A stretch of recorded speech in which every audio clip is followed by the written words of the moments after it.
Yo, yo, yo, yo. This is Candy B Knittin. I'm Candy B. I be knitting. And today I be knitting with my hand spun. I do have a finished object. Um, One of my favorite things about knitting is that I'm obviously hands on in the whole process, watching a thing grow and grow, adding rows and columns and things like that. But I never really know how I'm going to feel about an object until I completely bind off, wash, and block. And this is like an example of that. So, this is the cowl I made out of my hand spun, and I am madly in love with it. And I didn't realize how madly in love with it I was going to be. So, this is, I got last year I got a Gotland fleece and I got a Coopworth fleece. So this is Gotland, and I just kind of spun up a little sampling of it, maybe like 40, 50 grams. This is the Coopworth, and I dyed the Coopworth with just some leftover coffee I had in the kitchen.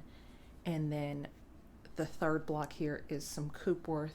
Oh, the third block here is the Coopworth on my drum carder with the Gotland combined together. And I just wanted an example that was a nice sampling of each of the ones and see how it came together. And so how I did this, I cast on, I kind of just eyeballed the yarn, and it was giving DK in most places. So, and I also didn't know how much yarn it was going to take. And so my initial idea was, okay, this could be a hat, DK weight hat. My sweet spot is about 96 stitches on size 5 needles. Very casual, unscientific.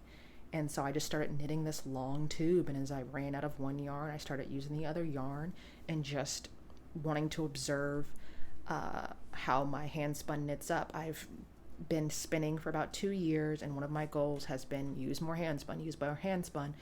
But it can be a very daunting task to do that. And you spend all of this time, in this case, washing and prepping a fleece, then you take the time to spin it up, and then in this case I took the time to dye some fleece.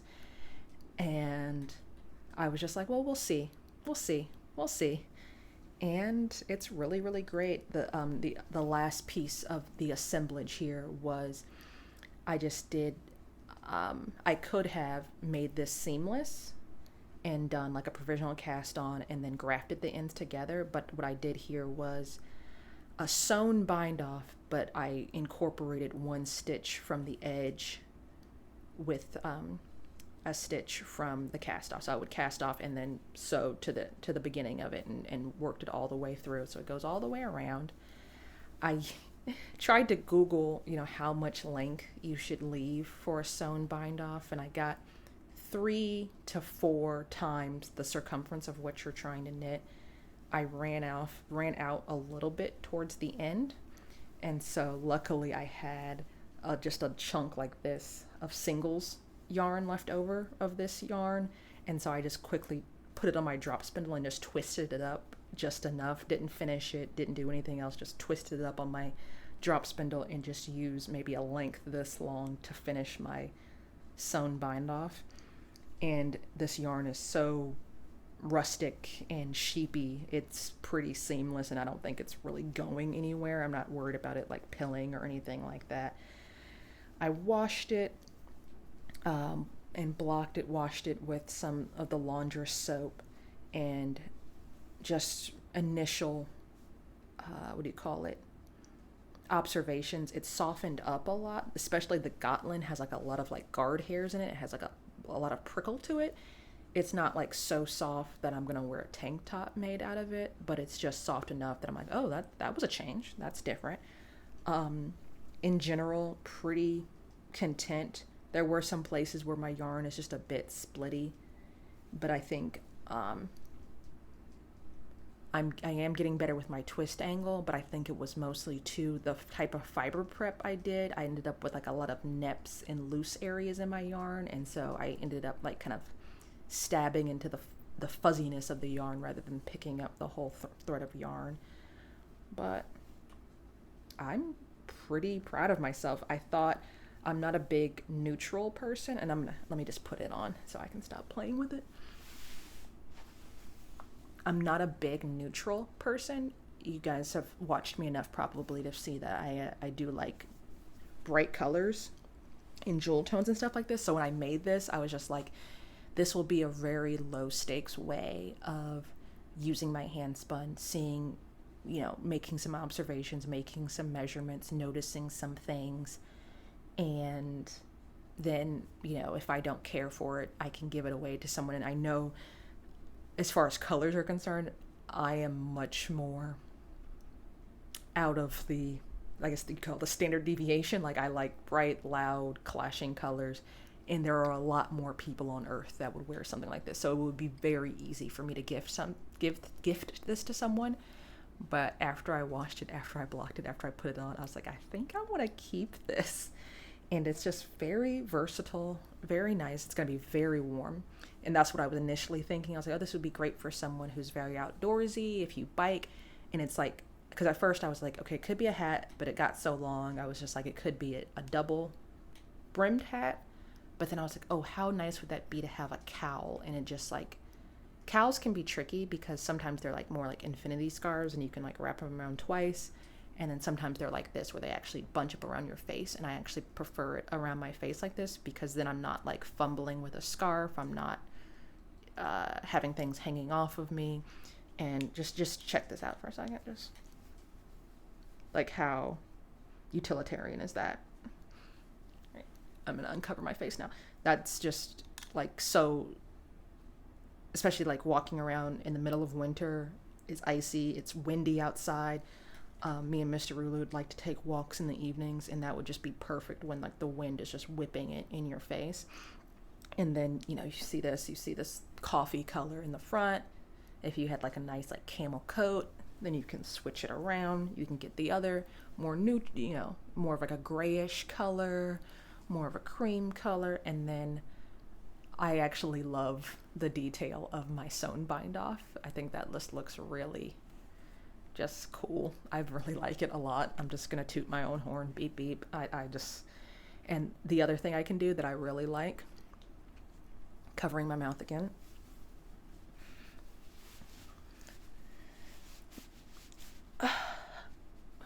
it can be worn as a hat if I wanted it as a hat, and I think that's super cool. And I'm wearing a scarf right now, so if this is your first time watching me, I actually have a big afro. And so the idea of a hat that is kind of open at the top so my hair can kind of hang out the back, because it is kind of hard for me, and it's one of the sadder parts of being a knitter. I can't really make myself all of the hats that I like because my hair is so big. They don't fit underneath most hats, and then I end up with like this huge puff at the top of my head. But the idea that I can just have it open in the back and fit all of my hair in, and it's just perfectly snug. I am not a big ribbing person. I like the stockinette here, and it's like sideways stockinette. And then if you're feeling real froggy, you can always fold it more or less, and it could be more of a headband, whatever. And like the gauge is just perfect for that. It's not like super, I never really know with hats and scarves if it's going to be like super loose, and some people like things looser than tighter, but it's nice to have something really snug around my ears and my head. So I love it. Super duper excited. Maybe I would be, because y'all know I do live in Virginia. So this isn't the most like, this would be, as I've said before, that 1 or 2 weeks in February, January, where I'm walking around with the family outside. And it's like below freezing out. Last year we went to the botanical gardens and looked at the Christmas lights, and there is a tendency around Christmas time in particular, we don't get necessarily snow, but we get like icy rain, which is like colder than snow sometimes. And so on a night like that, it would have been nice to have something like this where my face is covered up, I'm keeping my breath nice and warm, my neck is protected. It's all hollow on the inside, so you're trapping air in here that's also getting warmed up, and it's keeping you that much warmer. You could do a little muff situation too. I am properly chuffed.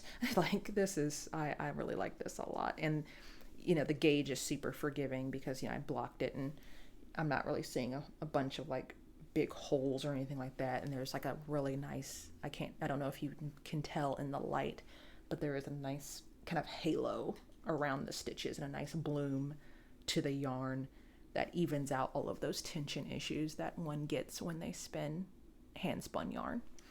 And so I'm just going to keep going. I do find, I guess, observationally, the Gotland, the Coopworth, like I said, they bloomed really nicely. It was a bit more holy before I blocked it. It now has this nice halo coming off of it. The areas where I combine, like this section here is the Coopworth blended with the Gotland. And I think that's just because I ran it through my drum carder that much more.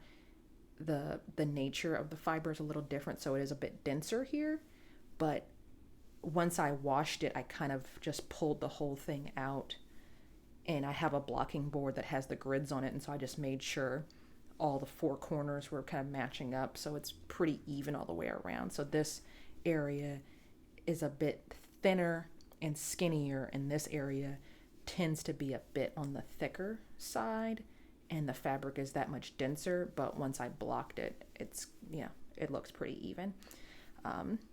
If these were very different fibers, it would be like blah, blah, blah, blah. But it all comes out in the wash. Wool, 100% wool, hand spun yarn tends to be pretty forgiving, and so that's that. And I'm gonna put that in a bin somewhere and wait patiently.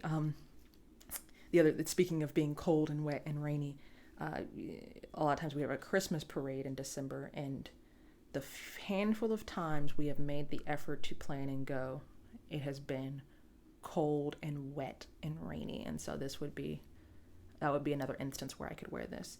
The initial thing I was thinking when I made this is I do know some folks who are bicyclists, and this would be really nice on like a windy, cold day on your bike when the wind's whipping in your face, just to pull up over your face.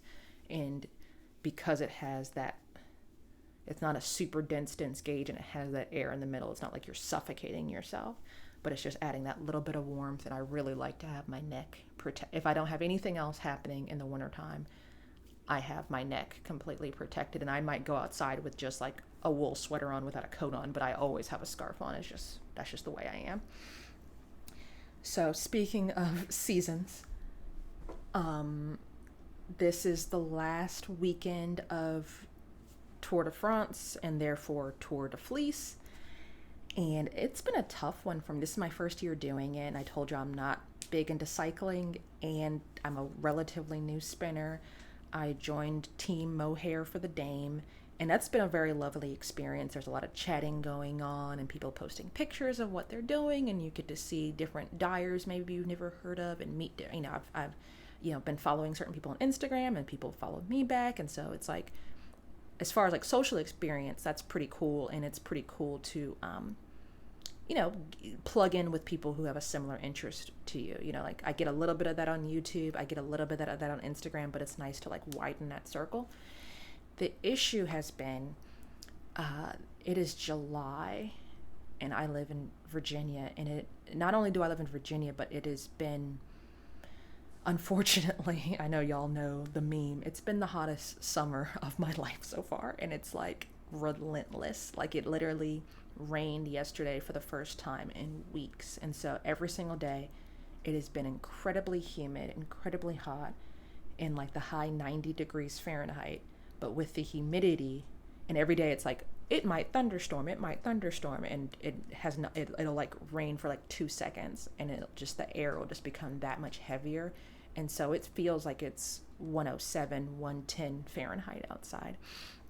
And we were actually on vacation last week, and doing a lot of swimming and going to the beach and that, and the heat just drained every bit of energy I had in me. And then we got together with Mr. Rulut's family, and we just had like a barbecue at a park. And with the heat, we were like, okay, we'll just do it later in the evening so it's less hot. It was 4 in the evening, 5 in the evening, 6 in the evening, and I'm, content warning, bodily functions, drenched in sweat and just exhausted. And so I don't know if I can fully participate in a spinning challenge with that kind of energy. Like, obviously I have air conditioning in my house, and so it's a bit cooler in my house, but just after being outside for a week, 8 hours every day in 90-degree heat, the sun's beating down on me, sweating, that's not where I am mentally, where I'm just like, I want to sit at a wheel and hold wool in my hands. The positive side is, without that challenge, my wheel does kind of get neglected this time of year because of the reasons I just stated. So it was nice to just kind of lay hands on my wheel and think about the things I might want to spin.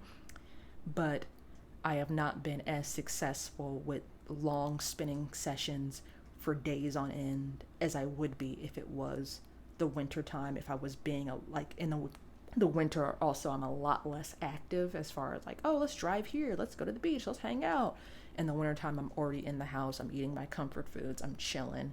And so, that environment lends itself a little bit better to just like, and then I have the garden on top of that. So I'm going out and, hauling water and pulling hoses around and weeding and all that kind of stuff. And so I haven't really even had much energy to knit, let alone spin. That being said, I did accomplish a few things. I don't know if y'all can see this in the frame. I finished this third bobbin of the Coopworth, the same Coopworth that I sampled in the cowl. I was just like, okay, well, full steam ahead now. I'm going to properly spin this. And so I didn't do all three of these bobbins. I finished like half a bobbin of this. I started a braid on my wheel just in the interest of trying to embrace the spirit of Tour de Fleece. I did crack open a braid and started on that. I'm not going to show it to you because it's like literally attached to my spinning wheel right now, and I've maybe spun up maybe half an ounce out of 4 ounces. And what else did I do? I think that's it. As far as like actual spinning goes, I tried to pull out my drop spindle a little bit, but I was feeling, I've had the same fiber on my drop spindle for a while, and I'm starting to feel a bit, I guess, bored with it. And so I have to find that motivation to like wrap it up. There's nothing wrong with the fiber or anything. It's just like, okay, I've kind of just dragged it out, and I kind of just need to find a big block of time and finish it. My initial goal going into Tour de Fleece, and the thing I really wanted to accomplish, is in this bag. And this is fiber prep. And so the Coopworth I'm working on, it came out of a 5-pound fleece. And I scoured it, ran it through my drum carder. And through that process, I ended up with a lot of, some second cuts I had some drum carder waste, I had some locks that got a little bit mangled in the washing process. I was a little bit too heavy-handed in the washing process. And so I took all of that fleece after I took out all my really, really nice locks, and I made a couple of braids and all that kind of stuff. I had a bunch of other stuff left over. And I like Soulful Spinner here on YouTube. And what she did with her drum carder waste is she made like a Let Lopi style yarn, like a single ply worsted weight yarn. And I was just, I kind of want to try my hand at that and then maybe dye it some different colors. So I have like almost like a library of different colors. Cause like Let Lopi is one of those yarns that if I'm out and about and I see a sale, it's a very versatile yarn. It goes into a lot of different patterns I've been looking at. And so, having that kind of style of like the Icelandic yarn, the really kind of like sheepy rustic yarns, that's one of those like staples I always have in my stash. And so that being said, I took all of those little not perfect bits of fiber and I ran them through my drum carder, gave them another really good wash, and now I have a bunch of bats of fiber, and I have like maybe 4 or 5 of these in here, and I'll probably run them through my drum carder one more time before I start spinning, but I just wanted to have it nice and organized, and that's what I got here. And so I got one of these, two of these. I got like maybe 4 or 5 in my handy dandy pillowcase of excitement.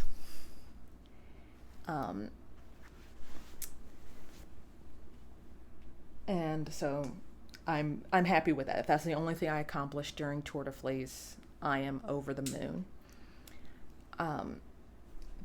That being said, so we're good on that. I have, fiber that's ready to go to spin. Last but certainly not least, one of my goals this year with using more hand spun, and I was kind of had this idea that, okay, maybe I always, like, I don't want to be like, you must use hand spun and you have to use this much hand spun, because it's forcing my creativity to a place that I can't be as creative as I want to be, or it's like taking the fun out of being creative. But I do like the idea of always having at least one hand spun project on the needles. And so now that I've finished my cowl, the next thing I have here, pull this out of the bag.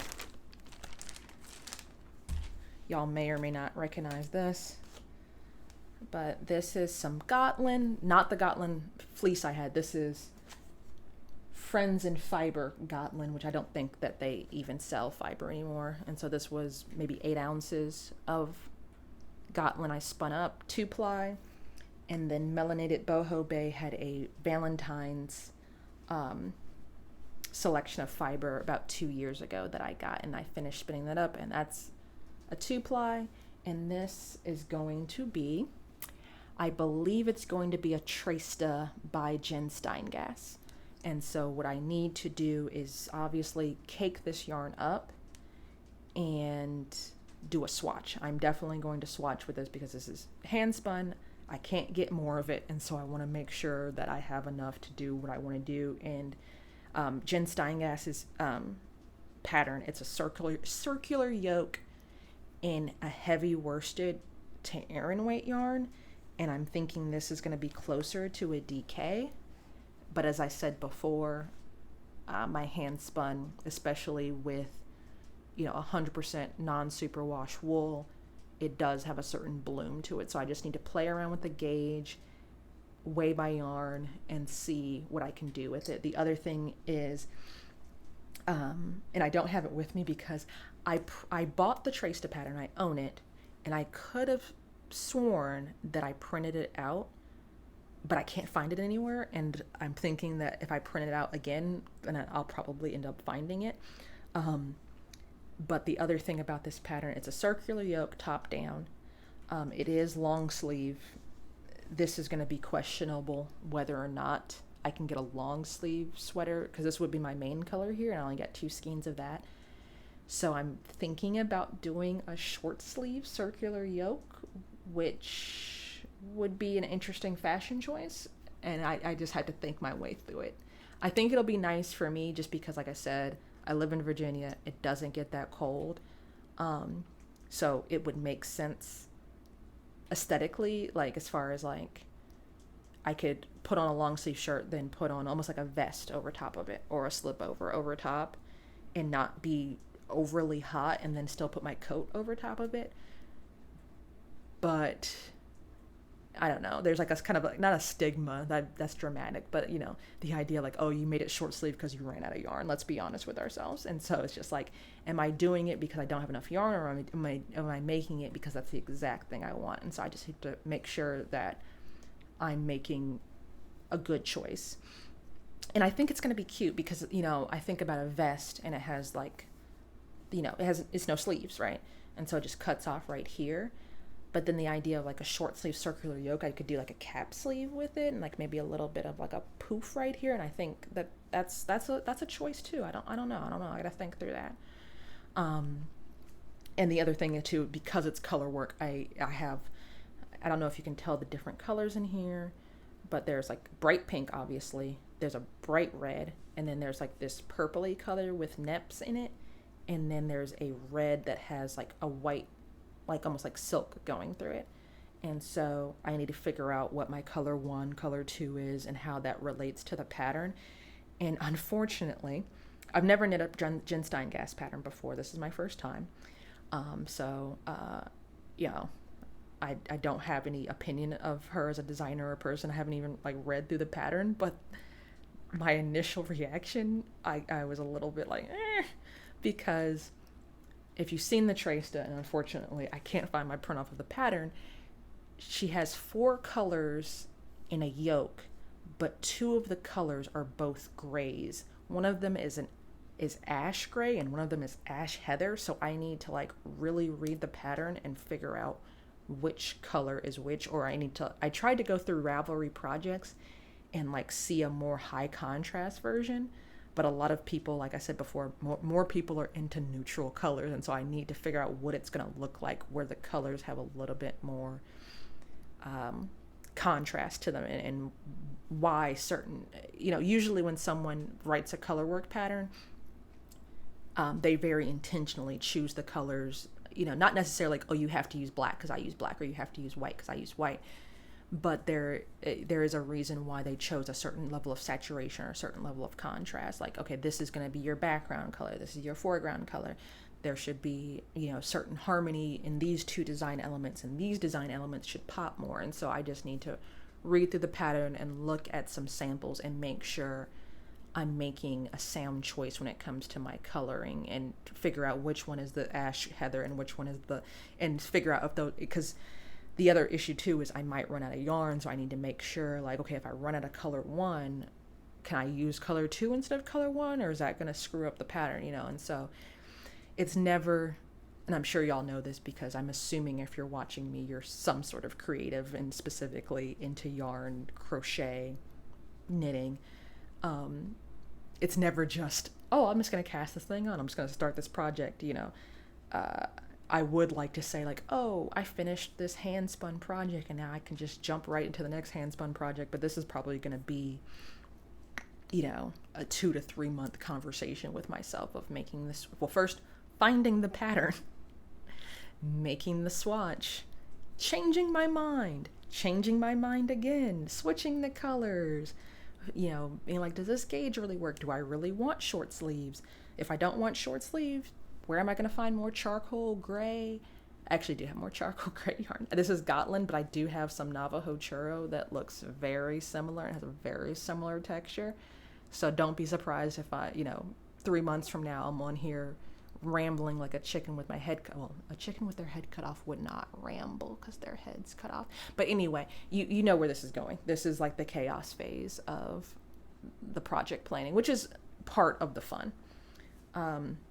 With that being said, I think I'm going to wrap it up here. I've already lost 1 light. I don't want to lose any more. This has been Candy Bee Knittin'.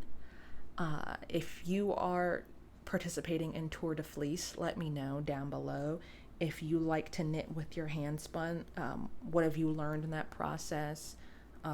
What do you hope to learn? I know that's a goal for a lot of spinners. Like I've been when I started spinning, a lot of people were like, you're gonna have to choose, like, spinning will take over and you have to, make the conscientious choice to still be a knitter. Like, and if I had to choose, I probably would choose spinning and just, sell or give away my yarn if it came down to that. But yeah, let me know your successes and, not so successful moments with knitting with your hand spun. You can do that in the comments below, like I said, or you can hit me up on Instagram. I'm at Rulude on Instagram. I'm also candybknittin@gmail.com. You can hit me up on the Ko-fi, buy me a Ko-fi or buy me a new light, I guess. I'm not sure what's going on with that. But until the next time, peace.